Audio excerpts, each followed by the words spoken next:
Bismillahirrahmanirrahim. Assalamualaikum warahmatullahi wabarakatuh. Alhamdulillah. Alhamdulillahi rabbil alamin.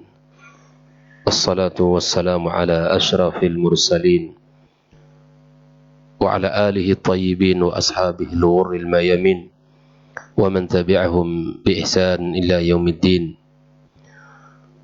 Asyhadu an la ilaha illallah wahdahu la syarika lah وللصالحين وأشهد أن محمدا عبده ورسوله الصادق الأمين سبحانك لا علم لنا إلا ما علمتنا إنك أنت العليم الحكيم أما بعد معاشر الحاضرين والحاضرات من المسلمين والمسلمات والمستمعين والمستمعات رحمكم الله. Alhamdulillah, kita bersyukur pada Allah Subhanahu wa taala, kembali pada pagi ini kita dipertemukannya di tempat yang mulia ini, melaksanakan salah satu kewajiban kita kepada Allah Tabaraka wa Ta'ala, salat fardu subuh, ya, salat subuh berjamaah. Mudah-mudahan kita bisa senantiasa menikmatinya dan senantiasa salat kita jadikan sebagai tempat untuk mencari ketenangan kita, karena sesungguhnya salat adalah, kata Rasulullah sallallahu alaihi wasallam, ju'ilatis salatu qurratu aini. Salat dijadikan sebagai penyejuk matanya. Dan Nabi juga ketika menghadapi sesuatu di dalam urusannya, maka Nabi sallallahu alaihi wasallam segera untuk melaksanakan salat menghadap Allah Subhanahu wa taala. Oleh itu, ikhwani wa akhwati fiddin, semoga ibadah salat kita menjadi ibadah yang diterima olehnya dan ibadah yang akan bisa mengangkat derajat kita di sisi Allah Subhanahu wa taala, dan tempat kita menjadi orang-orang yang mengamparkan dan mengadukan segala hal kita kepada Allah Subhanahu wa taala melalui ibadah salat kita. Kemudian ucapan salawat dan salam untuk kekasih kita sallallahu alaihi wasallam.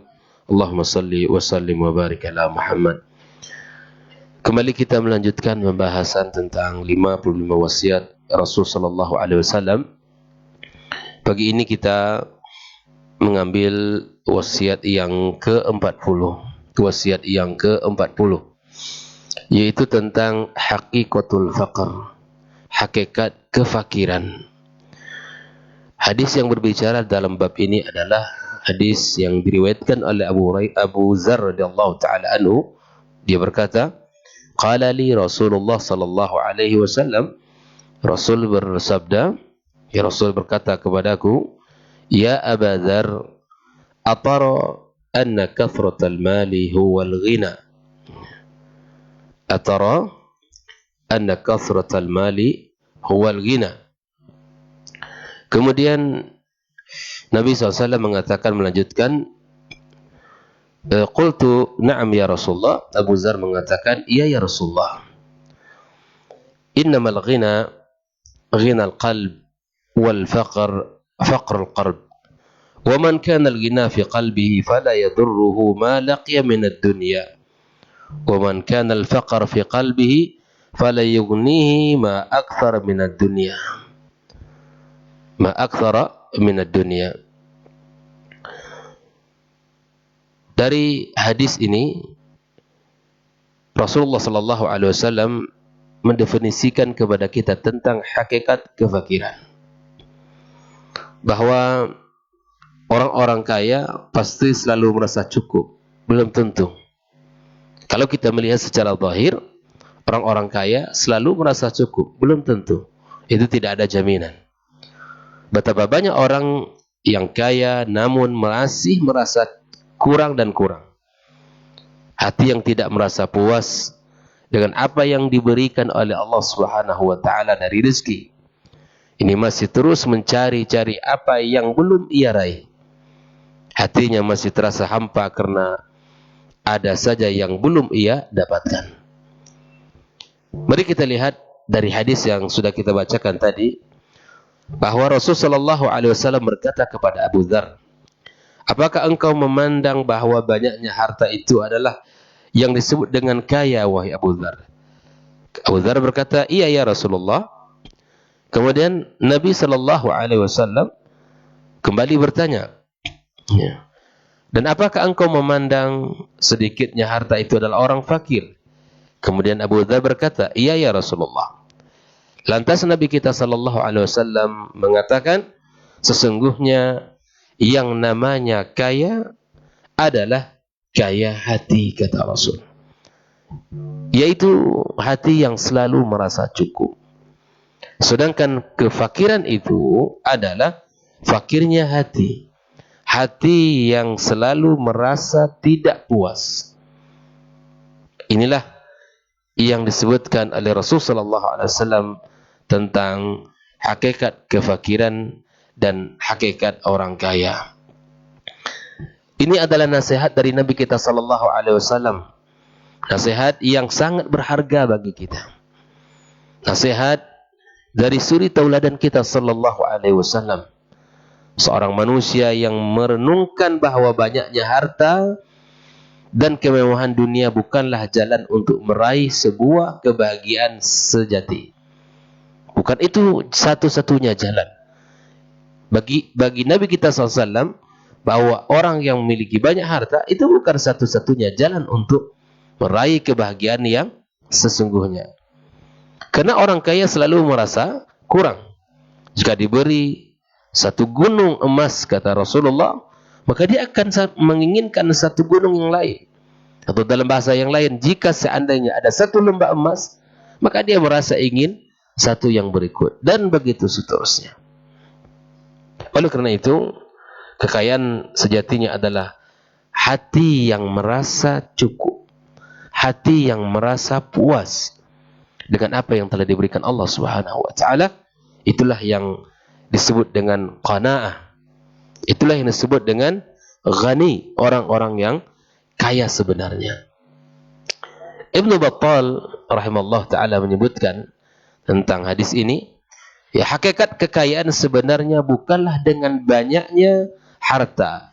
Karena begitu banyak orang yang luas rezekinya berupa harta oleh Allah, namun ia tidak pernah merasa cukup dan merasa puas apa yang diberi Allah Subhanahu wa taala. Orang seperti ini selalu berusaha keras untuk menambah dan terus menambah hartanya. Ia pun tidak peduli dari mana ia dapatkan harta itu. Dari jalan apa ia peroleh, tidak akan peduli. Orang semacam ini yang seakan-akan begitu fakir karena usaha kerasnya untuk terus mendapatkan, memuaskan dirinya. Padahal harta sudah banyak. Harta sudah melimpah ruah. Tapi kemudian nafsu dan hawa nafsu itulah yang mendorong dia untuk selalu memilikinya. Sehingga tak peduli dengan sumber rezeki, tidak peduli dengan bagaimana cara mendapatkannya. Bahkan syariat Islam di saat mencari rezeki itu pun dia langgar. Dia langgar. Bahkan salat ia tinggalkan. Bahkan aturan syariat pun ia langgar dan seterusnya. Tidak peduli. Karena hati tidak pernah merasa cukup. Tidak pernah merasa puas dengan apa yang telah Allah berikan kepadanya. Orang ini begitu tamak untuk menambah harta dan tidak seperti orang-orang yang tidak pernah letih untuk terus-menerus mencari.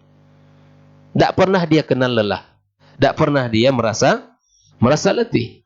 Karena ketamakan yang ada dalam jiwa. Kondisi orang semacam inilah yang disebut dengan ya orang-orang yang fakir. Orang tidak pernah merasa cukup, yang terus mencari dan di dalam hatinya ketamakan yang sangat luar biasa.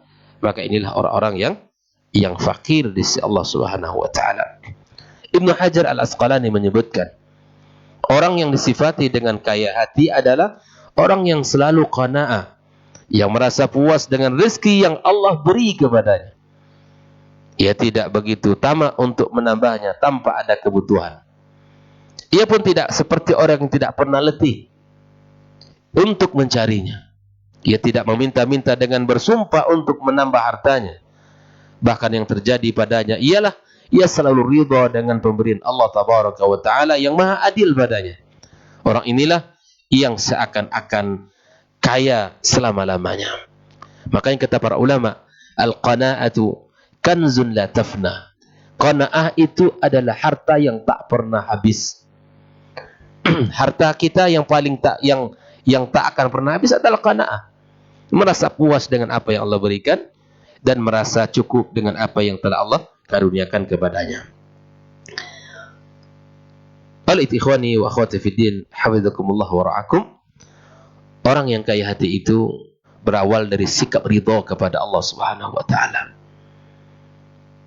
Menerima segala ketentuan Allah. Ia tahu bahwa apa yang Allah beri itulah yang terbaik dan akan senantiasa terus ada. Karena tidak perlu kita merisaukan masalah rezeki kita. Sikap inilah yang membuat enggan untuk menambah apa yang ia cari. Perkataan yang amat bagus diungkapkan oleh para ulama kita. Ghinan nafsi ma yakfika min saddi hajatin fa in zada syai'an 'ada dzakal ghina faqra. Artinya bahwa kaya hati itu adalah merasa cukup pada apa yang engkau butuhkan. Jika lebih dari itu terus engkau cari, maka itu berarti bukanlah kaya hati, namun malah adalah fakir dan miskin hati. Oleh itu ikhwani, ini menunjukkan betapa kita harus merasa ridho terhadap apa Allah, terhadap rezeki yang telah Allah berikan kepada kita. Al-Imam An-Nawawi mengatakan, kaya yang terpuji itu adalah kaya hati. Hati yang selalu merasa puas, tidak tamak dalam mencari kemewahan dunia. Kaya yang terpuji bukanlah dengan banyaknya harta dan terus-menerus ingin menambah. Karena barang siapa yang terus mencari dalam rangka untuk menambah, itu tentu tak pernah akan puas dan sebenarnya ia bukanlah orang yang kaya hati. Dari sini dapat kita pahami bahwa bagaimana kita harus menata dan terus mencukupkan apa yang telah Allah berikan kepada kita. Makanya kata para ulama, jika seandainya nikmat tidak mendekatkan diri kita kepadanya, maka itu adalah cobaan berat dari Allah. Fa kullu ni'matin la tuqarribuka ila Allah fa hiya baliyah. Nikmat yang tidak mendekatkan diri kita kepadanya. Allah beri sehat, Allah berikan rezeki, Allah berikan berbagai macam nikmat. Tapi nikmat itu tidak membuat kita dekat dengan Allah yang memberinya. Maka itu adalah ujian berat dari Allah Subhanahu wa taala. Yang harus kita berhati-hati, yang harus kita waspada. Dari sini bukan berarti kita tercela untuk kaya, tidak. Sekali lagi bukan tercela untuk kaya. Bahkan para sahabat pun mendapatkan surga melalui kekayaan harta mereka. Namun yang tercela adalah tidak pernah merasa cukup dan puas dengan apa yang telah Allah berikan kepadanya. Jangan pernah pula kita memahami bahwa kalau gitu kita hidup begini saja. Bukan. Bahwa kaya dan miskin bukanlah ukuran kemuliaan. Kaya, kalau dia bersyukur dengan apa yang Allah berikan, itu akan lebih baik baginya. Namun ketika Allah Subhanahu wa taala berikan padanya ya ujian, maka ujian dengan sedikitnya apa yang telah Allah berikan padanya, maka itu adalah juga baik jika dia sabar kepada Allah Subhanahu wa taala. Sekali lagi bukan pada bab kita mencela menjadi orang kaya atau memiliki harta, bukan. Namun di sini babnya adalah bab orang tidak pernah puas, merasa cukup dengan apa yang telah Allah berikan padanya. Padahal sesungguhnya sangat beruntung orang-orang yang qanaah di sisi Allah Subhanahu wa taala. Ada sebuah ungkapan dari Abdullah ibn Amr ibn al-As, qad aflaha man aslama wa ruziqa kafafan wa qanna'ahu Allah bima atah. Sungguh sangat beruntung orang yang telah masuk Islam. Ya, orang masuk Islam beruntung.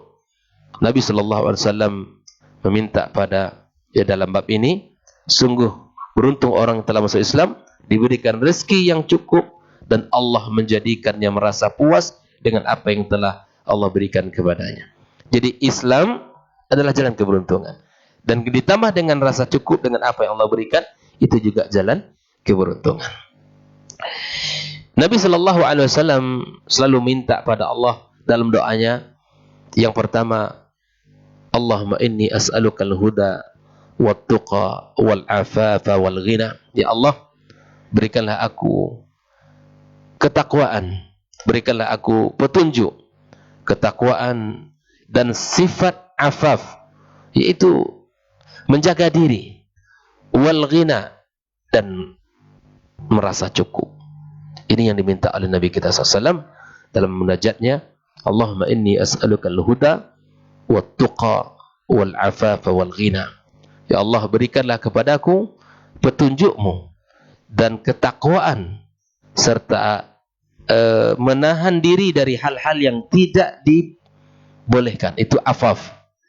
Al-ghina, yaitu hati yang selalu merasa cukup dan tidak tamak kepada apa yang ada pada orang lain. Itu al-ghina. Oleh ikhwani wa akhwati fiddin hafizakumullah wa ra'akum, bahwa dalam kacamata Islam, kefakiran itu dilihat di dalam bagaimana sikap seseorang. Orang yang kaya raya dari sisi harta tapi tak pernah puas, dia sesungguhnya orang yang fakir. Tapi apabila mukmin, dia selalu bersyukur kepada Allah dengan apa yang Allah berikan, dan selalu merasa cukup dengan apa yang ada padanya, dan selalu memandang kepada orang yang di bawahnya dari sisi kehidupan dunia, maka inilah orang yang kaya.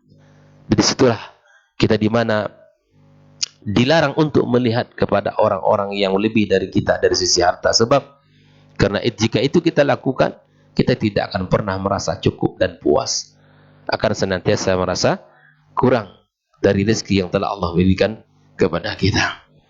Ikhwani wa akhwati fiddin, ada efek dari ketidakpuasan kita dalam rezeki, atau ada efek dari sisi kenyamanan jiwa kita. Orang yang tidak merasa puas akan senantiasa resah, dan akan timbul penyakit-penyakit hati yang lain, seperti hasad, seperti dengki, bahkan mungkin menginginkan nikmat orang lain akan hilang padanya. Dan oleh itu ikhwani, saya ini menyampaikan sebuah solusi bahwa Nabi mengatakan bahwa Islam adalah agama yang sangat mulia. Islam adalah agama yang sangat rahmah lil alamin.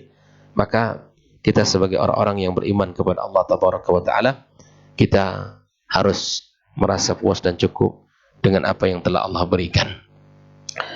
Ada sebuah kaidah dalam kehidupan kita agar orang tidak hasad kepada kita, yaitu ista'inu ala qada'i hawaijikum bil kitmani, bahwa tidak selalu apa yang kita peroleh itu kita mesti ceritakan kepada orang, agar niat kita ini mudah untuk kita dapatkan, agar cita-cita kita ini mudah untuk kita raih, dan tidak perlu segala nikmat yang kita dapatkan kita mesti ceritakan kepada orang. Kenapa?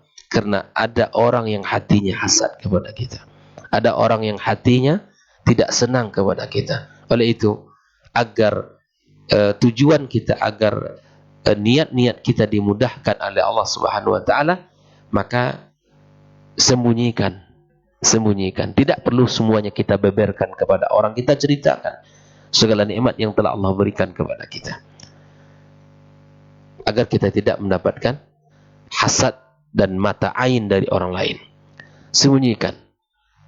Namun dalam satu sisi kita juga dianjurkan dalam Islam untuk tahadus bin ni'mah, yaitu kita tampakkan dari apa yang telah Allah berikan kepada kita, kita tampakkan pula. Kita bersyukur dengan apa yang telah berikan, kita gunakan di dalam kebaikan-kebaikan. Maka oleh karena itu, rahasia agar kita tidak dihasati oleh orang, maka tidak perlu semua apa yang telah Allah karuniakan kita ceritakan kepada orang lain, karena itu bisa mendatangkan hasad dan dengki kepada kita, sehingga apa yang kita inginkan, apa yang kita cita-citakan tidak mudah untuk kita raih. Karena bisa jadi di saat dia memohon kepada Allah adalah waktu yang mustajab, dan kemudian Allah ijabah doanya. Oleh itu ikhwani wa akhwati fiddin hafizakumullah, inilah beberapa nasihat yang bisa kita ambil pada pagi ini, bahwa kaya hati itu adalah kaya yang sesungguhnya, dan orang yang merasa tidak puas dan cukup itulah kefakiran yang sesungguhnya. Mudah-mudahan kita bisa menjadi orang-orang yang qanaah dan merasa bersyukur, senantiasa lisan kita berucap memuja dan memuji Allah, dan senantiasa harta yang kita dapat bisa kita pakai untuk mendekatkan diri kita kepada Allah Subhanahu wa taala. Karena saya ulangi, segala nikmat yang tidak mendekatkan diri kita kepada Allah, maka itu ujian berat dari Allah. Itu adalah ujian. Karena sejatinya nikmat itu menjadikan kita taat dan tunduk kepadanya, bukan malah jauh dari Allah Subhanahu wa taala. Wa sallallahu ala nabiyyina Muhammadin wa sallam, wa subhanakallahumma bihamdik asyhadu an la ilaha illa anta astaghfiruka wa atubu ilaik. Wassalamu alaikum warahmatullahi wabarakatuh.